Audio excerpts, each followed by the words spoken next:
Sir क्यों हटाना चाह रहे हैं? इतनी बढ़िया मशीन है और चुनाव पट रिजल्ट।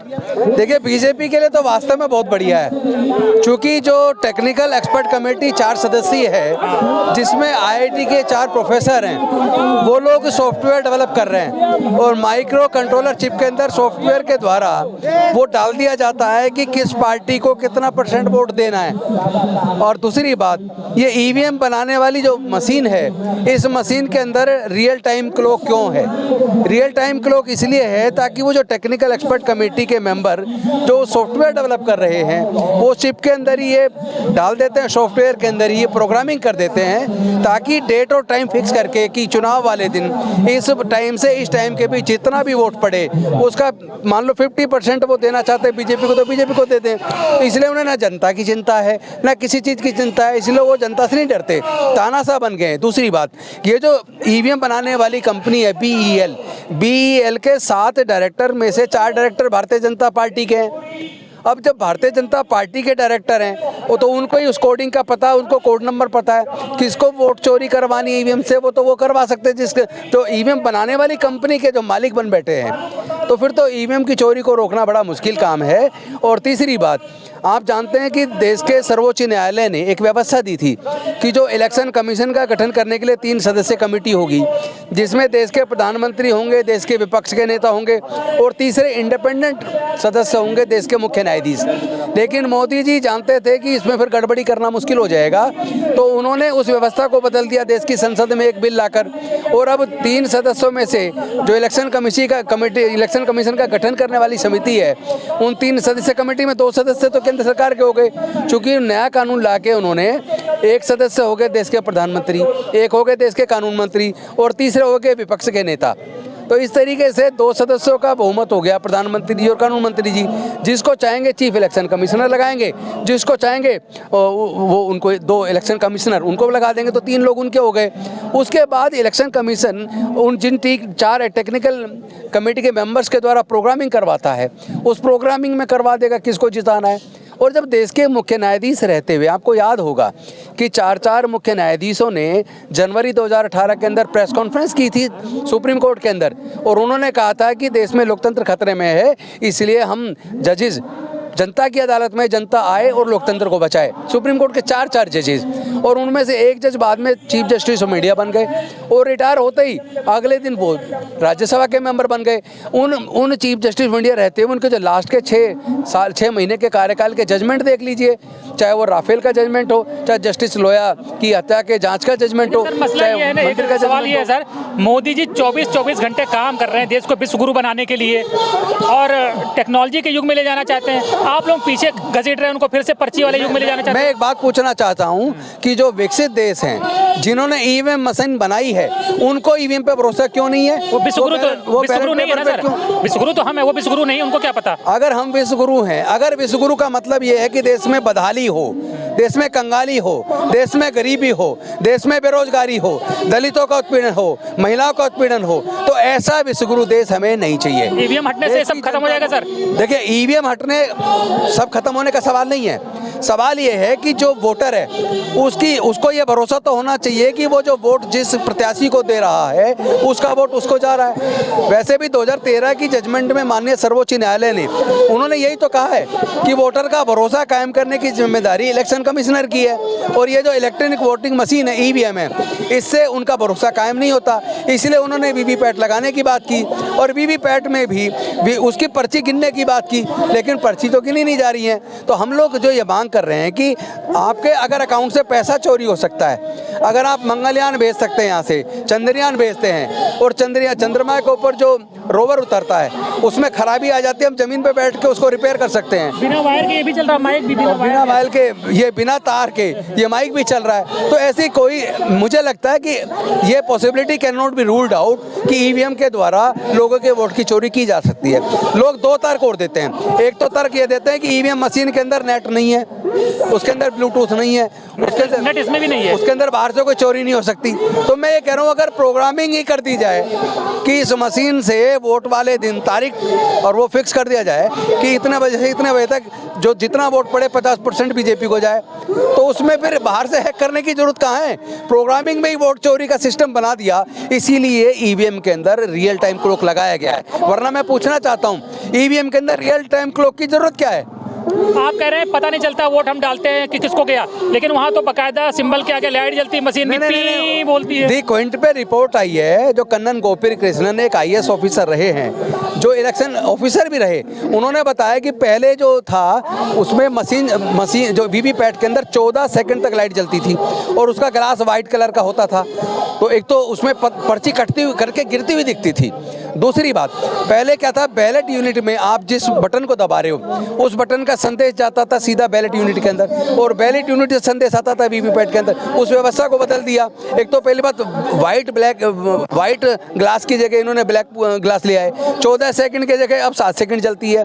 दूसरी बात, अब बिजली बचाते हैं ना सर, लाइट कम जला के। नहीं, ऐसी बिजली बचाने की जरूरत देश को नहीं है। देश के लोगों को ईवीएम पे बिल्कुल भरोसा नहीं है। उन्हें ये भरोसा उनका कायम करने की जिम्मेदारी इलेक्शन कमिश्नर की है कि जिसको वो वोट दे रहे हैं उनका वोट सही जगह जा रहा है। इलेक्शन कमीशन तो कह रहा है। एक बात मुझे बताइए, आप मुझे ये बताइए कि छत्तीसगढ़ के अंदर जो बहुजन समाज पार्टी के प्रत्याशी जिस जगह से चुनाव लड़े, वहाँ उनके अपने बूथ पे उनके परिवार का भी वोट था, उनके रिश्तेदारों को भी वोट था, लेकिन जब बैलेट यूनिट जो बैलेट मशीन वहाँ की खुली, उस मशीन के अंदर, ईवीएम मशीन के अंदर उनको अपना वोट भी नहीं मिला, उनके परिवार के और उनके वोट कहाँ चले गए?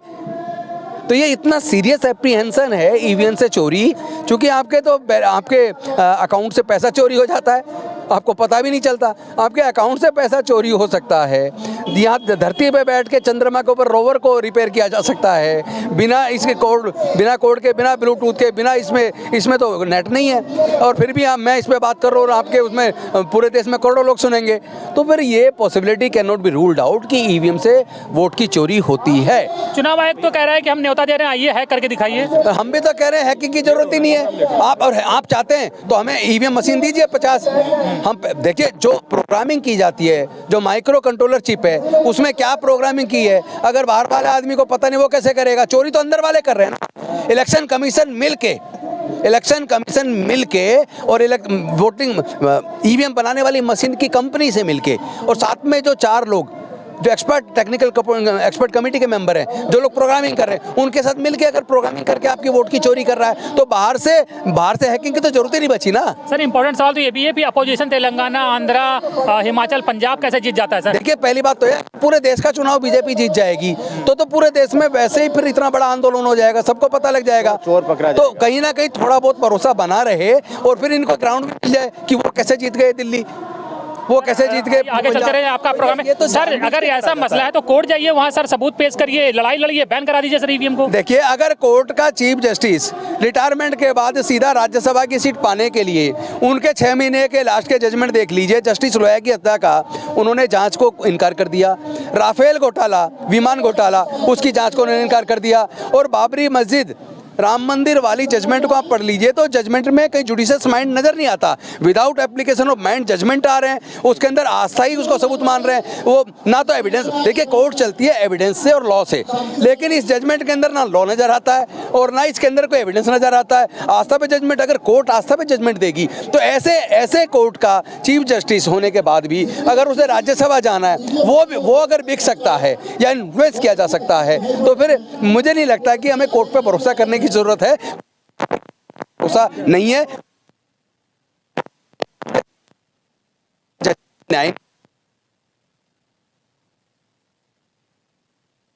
चेयरमैन बन जाते हैं, नेशनल ह्यूमन राइट्स कमीशन के चेयरमैन बन जाते हैं, तो उन्हें कुर्सी रिटायरमेंट के बाद 65 की उम्र और 62 की उम्र के रिटायरमेंट के बाद भी उन्हें कुर्सी चाहिए। सर आयोग सरकार तो कह रही है कि बहुत डिले प्रोसेस हो जाएगा अगर फिर पुराने। कोई डिले नहीं होगा, क्योंकि पहले भी जिस दिन आप अपना नॉमिनेशन फाइल करते हो और नॉमिनेशन विड्रॉ करने की डेट के बाद उसके बाद बैलेट पेपर छपते थे, तो अभी भी पॉसिबल है। और दूसरी बात, ऐसे कई देश हैं जिसमें कई महीनों तक चुनाव होता है, अलग अलग स्टेट वाइज चुनाव कर बाद में फाइनल चुनाव के रिजल्ट होते हैं। और जब देश की हम सरकार चुनने जा रहे हैं, आप ये 5 साल जिसको पूरे देश की बागडोर सौंप रहे हैं, क्या उसको चुनाव के लिए 1 महीना इंतजार नहीं कर सकते? उसमें दिक्कत क्या है? और दूसरी बात, ये ईवीएम वाला चुनाव ज्यादा खर्चीला है, वो सस्ता है और उसमें ईमानदारी है, उसके अंदर एक ही दो तरकीब लगा रहे हैं। एक तो लगा रहे हैं कि इसमें टाइम ज़्यादा लगेगा, तो ये गलत है। आज टेक्नोलॉजी इतनी हाई है, 3 दिन के अंदर आपके सारे बैलेट पेपर छप जाएंगे। नंबर 2, आप ये कहते हैं बूथ कैप्चर हो जाते थे, अरे बूथ पे सीसीटीवी कैमरे लगा दो, कोई भी सारे प्रत्याशियों को उसका एक्सेस दे दो कि वो अपने मोबाइल पे ही देख सके कि हमारी ईवीएम सुरक्षित है। तो ये ग्राउंड नहीं है, ये बेसलेस ग्राउंड्स हैं, ये आर्गूमेंट्स रीजनेबल आर्गूमेंट्स नहीं है। अमेरिका, जापान, यूरोप को ऐसा क्या दिखा कि उन्होंने इसको बैन कर दिया? इसलिए किया क्योंकि उन्होंने ईवीएम बनाई और उन्होंने बनाने वालों ने देख लिया है कि इसमें प्रोग्रामिंग करके चोरी हो सकती है। इसीलिए उन विकसित देशों को ईवीएम के ऊपर बिल्कुल भरोसा नहीं है और उन्होंने ईवीएम हटा के बैलेट पेपर लिया है। अरे हमारे देश से अच्छे तो बांग्लादेश के लोग हो गए कि वो आंदोलन करके बैलेट पेपर वापस ले आए। और हमारे देश के अंदर ये सरकार और ये इलेक्शन कमीशन ये इतना जिद्दी क्यों है कि वो ईवीएम से चुनाव कराएगा? ये समझ लीजिए इलेक्शन कमीशन ऑफ इंडिया मालिक नहीं है। इलेक्शन कमीशन ऑफ इंडिया को संविधान के द्वारा जिम्मेदारी दी गई है फ्री, फेयर और ट्रांसपेरेंट इलेक्शन कराने की। ये जिम्मेदारी नहीं है कि वो दादागिरी करे, कि वो अपनी मनमर्जी चलाए। उसको जनता की बात को सुनना ही पड़ेगा। ज्यादा आंदोलन करेंगे, ज्यादा भीड़ जुटाएंगे, जेल चले जाएंगे। अरे जेल से कौन डरता है देश को बचाने के लिए? अगर हमारे स्वतंत्रता सेनानी इस बात से डरते हैं कि जान चली जाएगी, जेल में डाल देंगे अंग्रेज, तो फिर भारत आज़ाद नहीं होता। भारत को आज़ादी को बरकरार रखने के लिए भारत के संविधान का और लोकतंत्र का बरकरार रहना जरूरी है। और उसके लिए हम जैसे लोगों को अगर अपनी जान देनी पड़े या जेल में सालों साल गुजारनी पड़े तो हम उसके लिए तैयार हैं। हम देश को बचाने के लिए, देश के प्रजातंत्र को बचाने के लिए, लोगों की अस्मिता को बचाने के लिए, लोगों के स्वाभिमान को बचाने के लिए हम अपनी जान की कुर्बानी भी दे सकते हैं। जेल बहुत छोटी चीज़ है।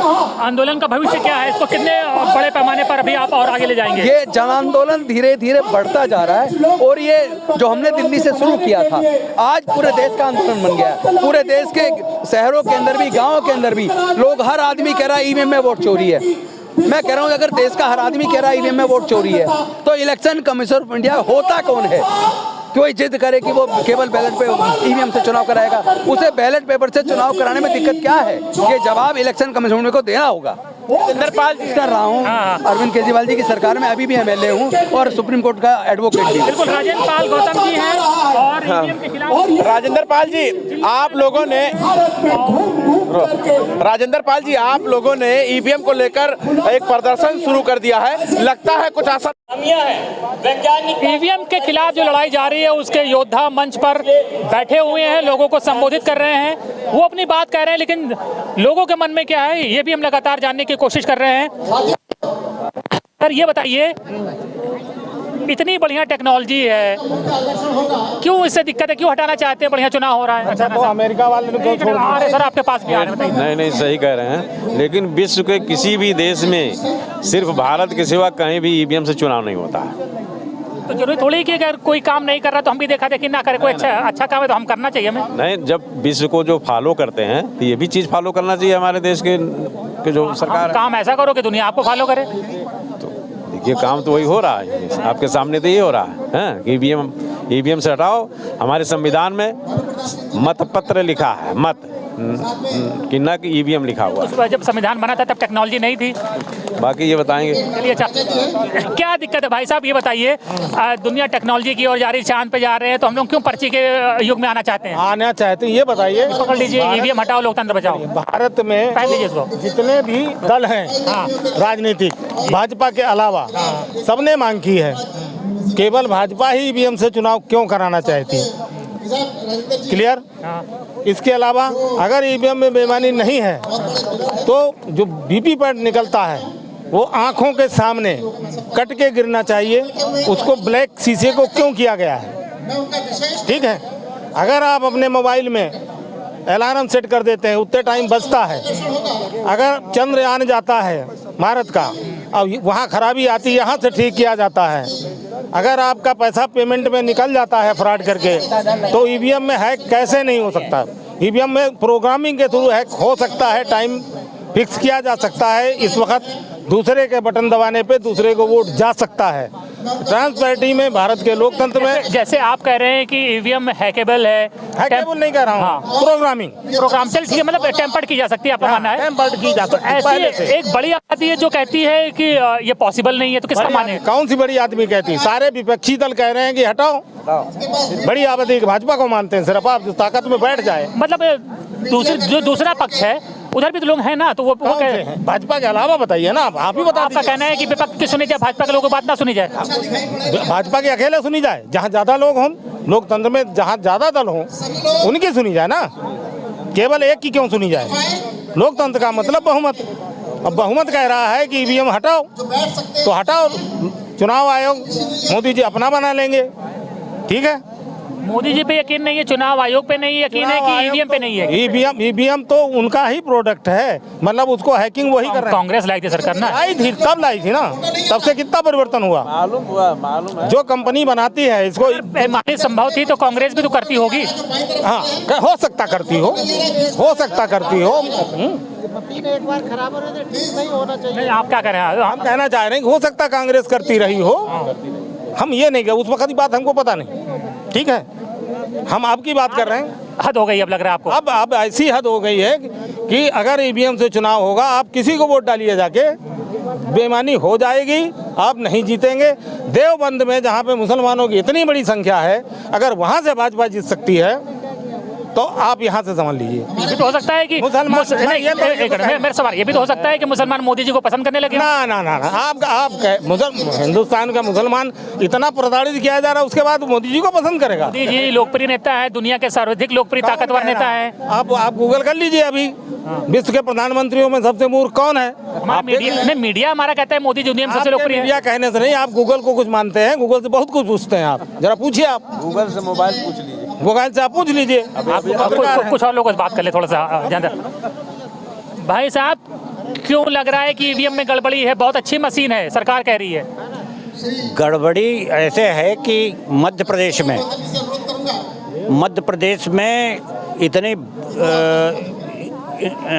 इतनी खिलाफत हुई है भाजपा की, और वहाँ कांग्रेस और दूसरी पार्टियों के फेवर में जो थे, उसके बाद भी वहाँ भाजपा के इतने वोट निकले।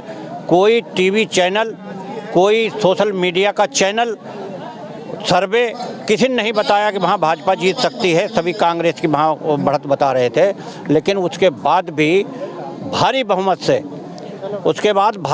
से भाजपा जीत गई। वही राजस्थान में हुआ, वही छत्तीसगढ़ में हुआ।